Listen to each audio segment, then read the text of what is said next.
Live from downtown Detroit, Local 4 News at 6 starts now. Charges are dropped against a boy accused of throwing a ball and injuring a classmate at school. But tonight his mother has a lot to say about it. This old house is never going to make it to PBS. In fact, it's going to get the teardown treatment. Why? It's in one of the hottest real estate markets in America, right here.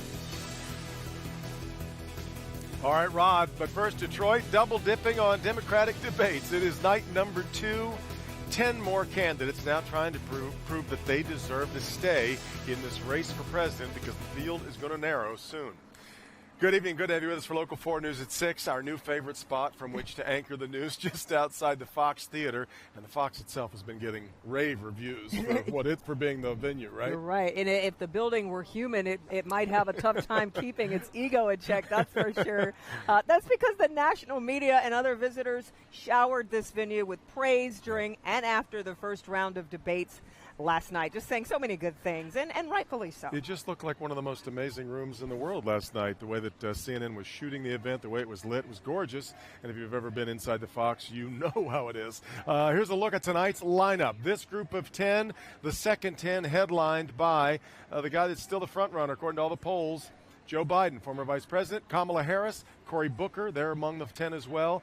Cory Booker and Kamala both seem to believe, the pundits seem to believe they need to make really good impressions tonight, especially for Booker, stronger than he did in the first debates in Miami. Right, and many people, including some of the round one candidates, seem frustrated by CNN's stricter time limit rules. So it'll be interesting to see if the moderators are any more lenient in round 2. That remains to be seen. But they don't want to be seen as doing it two different ways. That's right? True. The other candidates will say, why wasn't it that way for us? So either way, though, tonight we're likely going to see this Democratic field get a little smaller here soon, as I mentioned earlier. Mara McDonald standing by live with who has the most at stake as they take the stage inside the Fox tonight. Mara. Devin, good evening from the Fox, and take a look. The doors here are finally open, and this massive line is finally getting a chance to get inside. What most people don't realize is that if you come to these debates, you're expected to get here early, and you're expected to sit inside while the security sweep and everything goes on for about 2 hours. So here's the situation. This is the debate that pretty much everybody is referring to as the Biden debate. He's the one who didn't turn in such a great performance last time. He's the one who needs to prove that he's with it, and he's got plenty of challengers up there who need to make their own points. When you lead in the polls, you are the obvious target on the debate stage, and tonight the former vice president is going to find himself with 2 key critics, Senators Harris and Booker. Biden's performance is the central question tonight. Vice President Biden's performance. He didn't have a great performance the first debate. I think the pressure is on him to deliver now, to show his supporters, to show the Democrats across the nation he's really engaged. And I think people want to see what I frame as the old Joe Biden. The Joe Biden that was always prepared, was feisty, was charming on a stage, knew how to debate.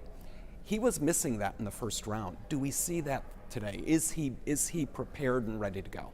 Senator Harris stole the show from him in the last round, but the poll bounce seems to have faded for her, while Biden's has grown. Cory Booker needs to do something to stay in the game. That's going to be the most interesting part of these 2 nights, is to see what these candidates do or attempt to do to get to the September debate.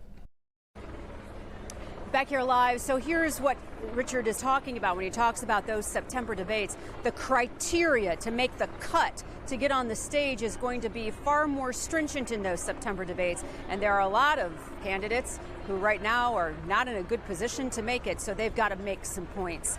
We are live at the Fox Theater tonight. Round 2. Mara McDonald, back to you.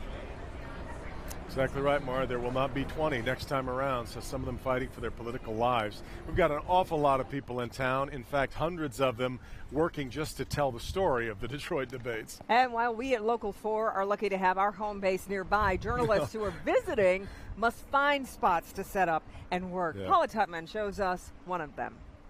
Hey guys, so of course, as you know, the debates are on the main stage, right? That's the main event. But then there are people who are charged to tell that story.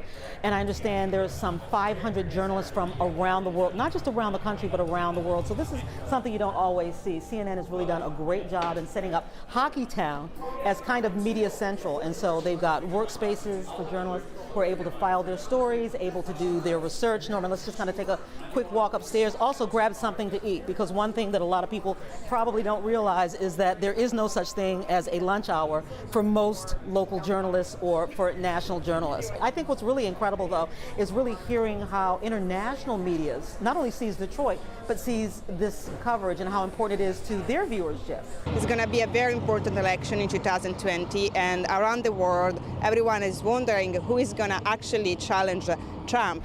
Back to you.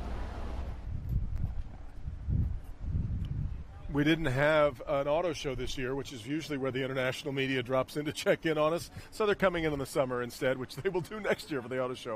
All right, Paula, join us tonight, 11 o'clock. We'll have instant analysis and a full recap of what happened on the Fox stage coming up this evening. We'll have team coverage and talk to our local 4 pollster, Richard Zuba, about which candidates made the strongest cases for their campaign. That's all coming up tonight. All right, let's get to some of the other news developing today, including a story from downtown Detroit. That's where a group of protesters has been arrested outside the RenCen on Jefferson Avenue. Police just finished loading up the protesters onto a bus. Some are holding signs protesting immigration. We'll keep you updated as more information becomes available. A lot of people have been all around town seeing a pretty good opportunity to make their cause heard. The man charged in the deadly beating of a 24-year-old Berkeley man appeared in front of a judge today. Lawrence Davis appeared via video link. He's charged with open murder in the death of Tyler Wingate. Prosecutor says Davis was driving without a license and went into oncoming traffic, causing an accident with Tyler Wingate. Following that accident, Wingate was attacked and killed. Davis was denied bond. The family of Tyler Wingate released a statement, in fact, and that's a statement that expresses their gratitude to law enforcement, also saying, in part, we need to put our anger aside and continue focusing on the work being done to make Detroit a better, stronger, and safer city, because that is what Tyler would have wanted. When a local 10-year-old boy was hit with criminal charges for throwing a rubber ball at a school classmate, it got a lot of people talking. Boy, it did. Well, now those charges have been dropped, but the boy's mother not yet satisfied. Coco McAboy live from Ruth Erickson Elementary School with more on what we know about this incident and what the mom is saying about it not quite being a done deal. Coco. Yes, Kamishi Lindley is outraged over the incident that happened here at the elementary school with her son Bryce. She believes he shouldn't have been charged in the first place, and she's now taking aim at the school and the Wayne County Prosecutor's Office. He's just a little boy. Kamishi Lindley is deeply distressed. Her 10-year-old son, Bryce, charged with assault over a schoolyard game at his Canton Elementary School. I was upset that he was the only child who was playing the game that ended up with discipline. Bryce was playing a game of modified dodgeball at recess and threw a ball at a classmate, hitting him in the face. The classmate got a concussion. Turns out the victim had some type of disorder that made him especially susceptible to a facial or head injury. The Wayne County Prosecutor's Office decided to charge Bryce as a juvenile. He's an honor roll student, and his case garnered national attention. Then this morning, the charge was dropped. I mean, I'm shocked and I'm disappointed.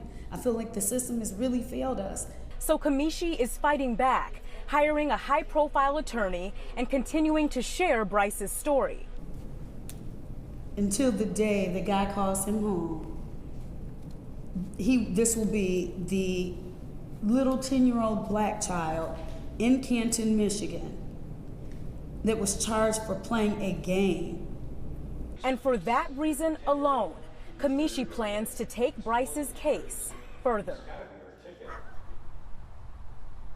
And what exactly that entails, Kamishi is not sure yet. She's looking into all of the possible options, but it's important to note that we also reached out to the school and the victim's mother, but have not yet heard back. Reporting live this evening, I'm Coco McAboy, Local 4. Yeah. All right, Coco. Well, it may have taken a decade after the auto bankruptcies and the downturn, but Michigan's real estate market is right now getting some national attention. Yeah, how hot is our real estate? Well, Grand Rapids is listed #1 in the Realtor.com 10 hottest neighborhoods. The other is right here in Metro Detroit, and it will likely surprise you. Let's bring in our business editor, Rod Maloney, who's there tonight with a look at how this success story is playing out. Rod? Devin, we're in Wayne County. Probably weren't expecting that. Look behind me here. You see construction equipment. In fact, they're delivering a front end loader here. And the reason is because they're going to be building 17 new homes right here in a place you would not expect to see them. So the number 6 hottest real estate market in America is Livonia. That's right. I said Livonia. Livonia is a Detroit bedroom community of 95,000 where you find lots of old housing stock. And it's changing over quickly, says longtime Livonia realtor Judy Tormina. It's a solid community.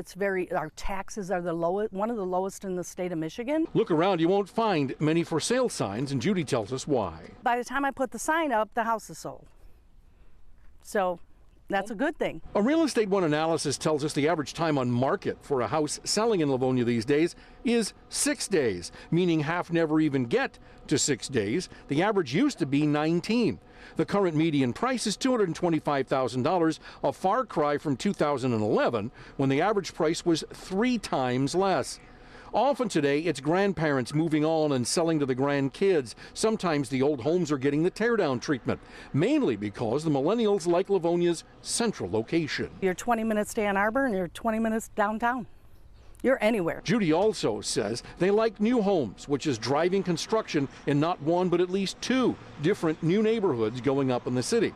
And the secret for selling an old house here is? The 6 days on the market, right now we're seeing that if your house has the updates or anything pretty good, a clean house is the best house, right? So that is going to be the 6 days. And we're in a spot where the developer sat on the land for 30 years before deciding to develop it. Now is certainly the time to get that accomplished. They're saying that it's Livonia's small town feel in the big city with central location that is the real selling point. Reporting live in Livonia, Rod Maloney, Local 4.